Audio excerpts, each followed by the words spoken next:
to make a video on WMIA and specifically the map maker. And a lot of testers have asked me how to actually make maps, and it's pretty simple.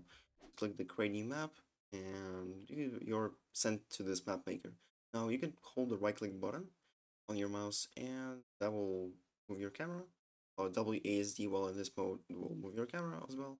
U to move down, E to move up, and also the first thing that you'll notice in here is you have a lot of bunch of objects in here, and you can just drag and drop any of them. For example, this crate, this other box, this stone wall. Just ignore what I did right now. It's a bug. Won't happen in the future versions. Now you can click any object and move it in any direction using the arrows. You can also rotate it by clicking the E button.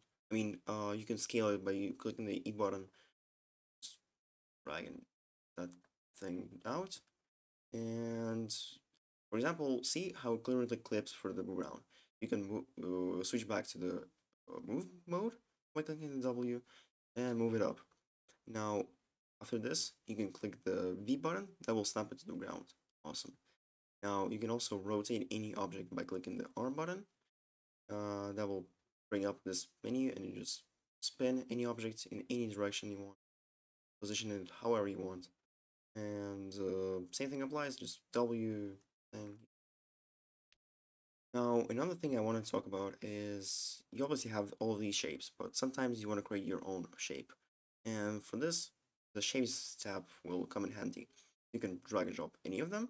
For example, this cube. And for example, let's drag and drop another cube. You'll see what I do in a moment.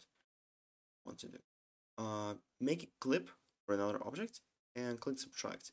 Now, this cube will disappear and won't actually become a real cube, the physical one, and will instead just slice in other objects that are inside the world. You can also adjust the color. That is the color that is gonna cut the object, so it shows right here. But you can select this object and set it another color you want. This looks pretty nice. Obviously, this is just a test playground for me to showcase all the features, so don't take it seriously, you know. Yeah, now you have some big objects like this plane, and it's pretty ginormous. You can also scale it down, just like I showed you. In newer versions, I think I'm gonna have like a smaller cube right here, so it scales proportionally. Currently, you just have to do like this, and it looks pretty wild. So yeah, now you have a small plane. Yep, pretty neat. Now also, if you try to spawn right now using the playtest button, you will be able to spawn, but you'll spawn in the air, and that will just not be the case, not something you want to do in real game.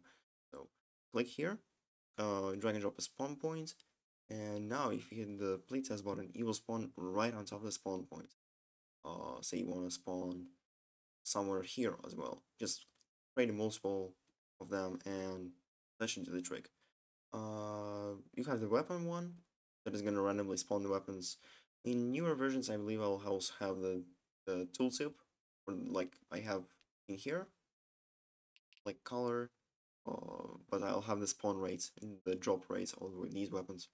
So sometimes they have like some of them will have more OP loot in them. I think that's pretty cool. The workbench, I mean that's for Blueprint's game mode. Only there it really only applies. Really useful. This is just decorative. It doesn't do any functionality by itself. It's just for spawn points for the team-based games. So place them right here, and another one right here. Just they won't do any like special effects. They just stay there. Pretty neat shortcut. Now we can also select multiple objects. That's one thing I forgot to tell you about. Is for example, you can select this object and this object, and you can just drag them and position them wherever you want. You can also rotate them, scale them. Just general stuff you expect to see in any 3D software. Now, one thing I want to talk about as well is see how there's no shadows on this truck, and just general feel of this map maker is a bit weird. That is because, sorry for going a bit technical here, but WMIA is using the static lighting. What that means is any object that has baked lighting, you can bake it right here. If you move it, that is gonna it's gonna retain its shadows. So if you move like this with the shadows applied, it's gonna stay the same. So it looks very weird right now. And every single time you move the object and you want it to have better lighting, you have to click the button. Uh, this is done so lower end systems can run the game better because these shadows are just handled by the game engine just as a texture. So they're very efficient and result in very high FPS. As you can see right now, we're just sitting at 60 FPS. Yep, on pretty low end system, I'd say, while recording a video at 1440p. So you get the idea. It's pretty efficient. So this is the compromise that has to be made. Maybe in the future I'll add the dynamic lighting, but I don't know. For now, that's the limitation that there is. Just wait a bit, and it will recalculate the shadows. Not every single time you have to do that, obviously. So you can just move some objects in a lot of them, and then just hit the button. So you don't actually. That's 11 p.m. for me. I have to go to sleep soon. So yeah. Now you can. Let's talk about uploading the map to the workshop. You can click this pencil icon, and that will bring up the details they can fill in. Like for example, I can type in the tutorial. Description is, I don't know, just yuppie. And for minigames, I'm just gonna select, I don't know, this is a test map, so I mean, just every single map will work fine. Now, also one thing you have to do is preview image. If you just click the take screenshot, it will, I don't know why it doesn't do that, but it should take the screenshot and place it right here. You can position your camera however you want, so like, say something like this, right? Just click here, take screenshot, and will appear here. I don't know why it happens right now. I messed probably something up in the code. It should work for you. Now click save and close, and hit the upload button.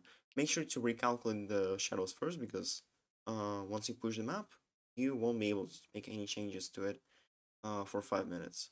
That's the limitation I put on Steam Workshop. So yeah, just make sure you did everything. Just recheck all your work, and if it looks good, I should just like remake everything one more time just to be sure that everything is right. And yeah, you can just play test it, see how it looks. Looks pretty decent.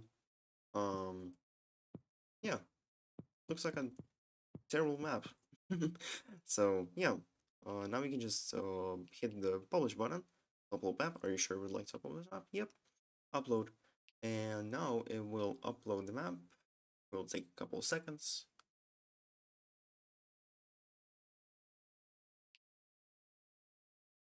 And now it's successfully uploaded. Now, if you switch to the Steam, right here, you will see that it's downloading the map. It should take a while. Yeah, now it says that yep, it's downloaded. Awesome. Now click exit, and now you can see that's right here. Create game. You have yeah, that's the unnamed. I don't know why it did not save the name, but it should save for you. You can select only this map to just check it out. I don't know, and click F to start the game. And yeah, as you can see, you have the custom map. It's using the trophy game mode right now. You have the trophy. Yeah, everything just looks normal. You have the shadows on here, so everything is fine.